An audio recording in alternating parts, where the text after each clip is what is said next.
Olá, tudo bem? Hoje eu estou aqui para te contar as minhas impressões sobre um livro que eu gostei bastante. Eu estava muito ansiosa para ler. A Sucessora, da Carolina Nabuco, uma edição super bonita e caprichada da editora Instante. Olha só, daqui a pouco nós vamos comentar um pouco mais sobre essa edição tão bonita. Mas antes eu queria te contar um pouco sobre a história. Essa história foi publicada em 1934. E o livro alcançou grande sucesso editorial com várias reedições no Brasil. E ela foi adaptada pelo Manuel Carlos para novela e foi exibida pela Rede Globo entre 1978 e 1979. Eu queria fazer um primeiro parênteses aqui. Embora eu fosse muito pequena, né? Eu tinha 10 para 11 anos, bem jovem, eu me lembro muito dessa novela, né? Com a Suzana Vieira, com o Rubens de Falco, com a Natália Timber. Então, eu li esse livro pensando nesses atores como personagens. Eu acho que isso acontece muito com filmes, com novelas, com séries, quando a gente já tem uma referência. Então, eu acho que é uma curiosidade que eu quis trazer para vocês. Eu gostei bastante do livro. Ele é um romance, aparentemente um romance que tem uma certa ingenuidade, mas ele tem algumas características muito importantes. O primeiro é o fato, a primeira característica é o fato de ter sido escrito por uma mulher, né, uma autora brasileira que foi à frente do seu tempo, né? Carolina Nabuco era filha de Joaquim Nabuco, um grande abolicionista, e ela viveu a adolescência nos Estados Unidos, porque seu pai era embaixador, né, do Brasil nos Estados Unidos. Aqui na edição ela traz uma parte interessante, que eles chamam de Redescobrindo Carolina Nabuco. Fala que ela nasceu no Rio de Janeiro em 1890. Ela não casou e não teve filhos. Ela era filha do estadista e abolicionista Joaquim Nabuco. E ela já se tornou importante escritora ao publicar seu primeiro livro, a biografia de seu pai, em 1928. Achei super interessante, escreveu outros livros, inclusive um deles editado também pela Instante de Chama e Cinzas, que eu quero ler, em 1947. Em 1978, recebeu o Prêmio Machado de Assis da Academia Brasileira de Letras pelo conjunto da obra. 4 anos depois, em agosto de 1981, faleceu em decorrência de um ataque cardíaco aos 91 anos, na sua casa no Rio de Janeiro. Ó a Carolina aqui. Então, achei bem interessante trazer essas curiosidades aqui para vocês.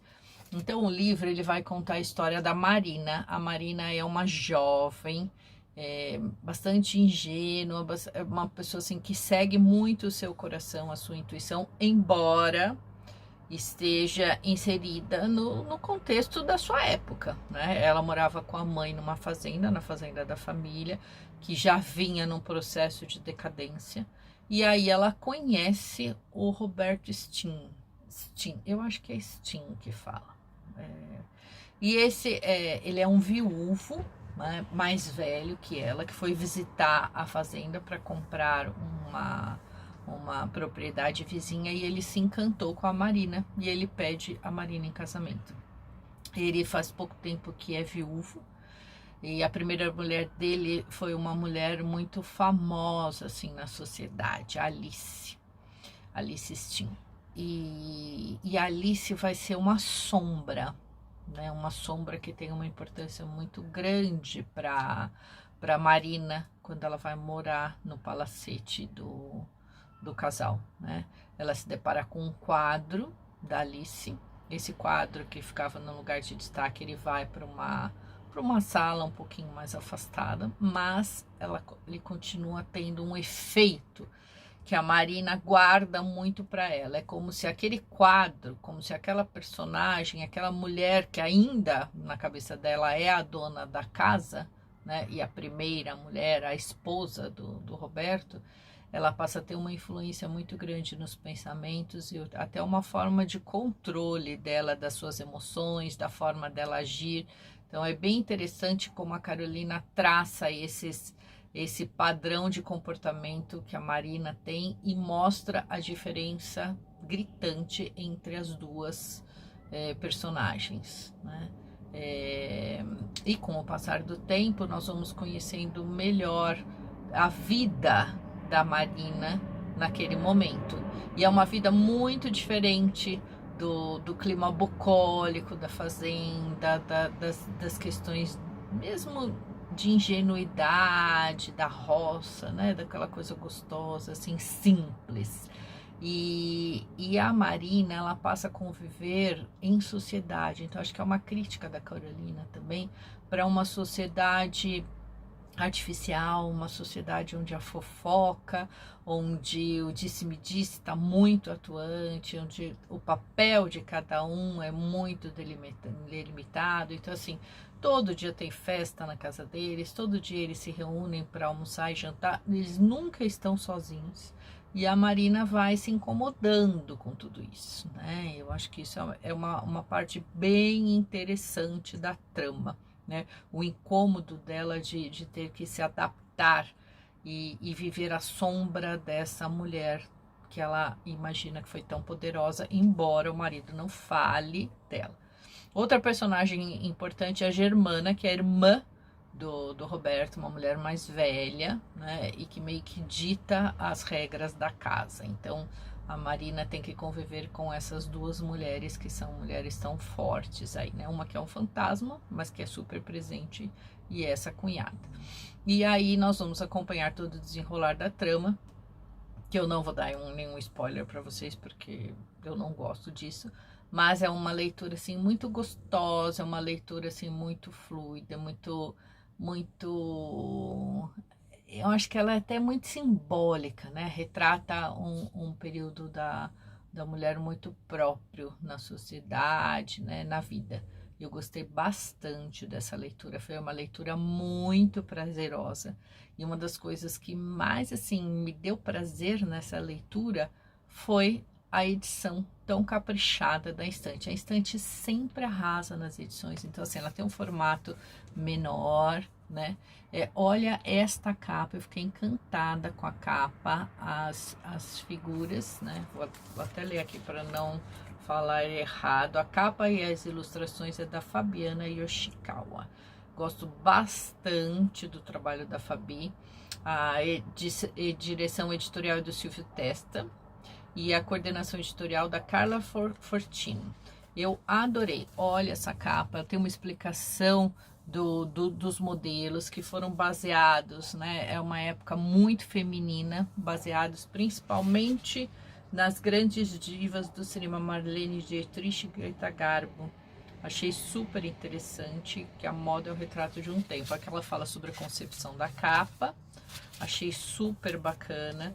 A diagramação é linda, a editora me mandou esse livro, que eu fiquei muito feliz. Olha esse sumário, esse índice. Eu fiquei encantada. Eu grifei várias partes e também quero contar para vocês que esse livro, ele tem uma polêmica que deixou ele ainda mais famoso, né? Depois do seu lançamento, que foi em 1934, ele provocou um escândalo, porque ele era muito semelhante a Rebecca, Mulher Inesquecível, um filme dirigido por Alfred Hitchcock, estreado por Joan Fontaine, Laurence Olivier e Judith Anderson, e vencedor do Oscar de melhor filme em 1941. Por quê? Porque ele foi baseado, esse livro, o filme Rebecca, A Mulher Inesquecível, foi baseado num romance da autora inglesa Daphne du Maurier, publicado em 1938, ou seja, 4 anos depois do nosso livro, do livro da Caroline, né?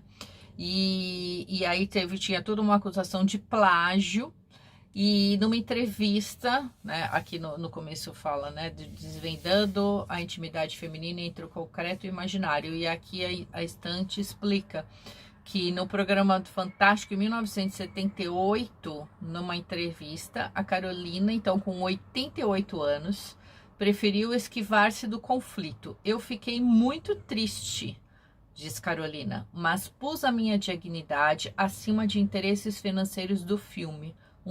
Olha só, gente, um advogado norte-americano veio cá ao Brasil me perguntar se eu escrevesse um papel dizendo que podia ser coincidência. Eles me pagariam uma quantia patrimonial, declarou a romancista que não o fez. Então tá aí a polêmica da Rebeca, mulher inesquecível, que foi acusada de plágio deste livro, nosso livro, que foi escrito 4 anos antes.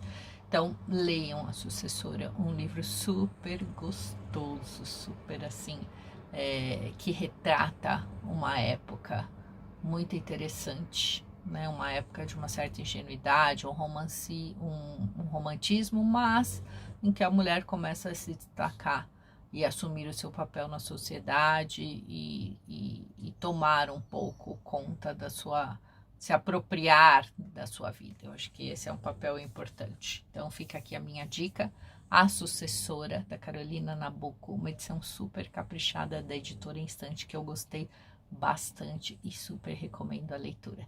Se você gostou, deixe aqui seu joinha, deixe nos comentários o que você achou e se inscreva no canal, porque eu sempre estou aqui trazendo novidades e as minhas leituras que eu compartilho com você.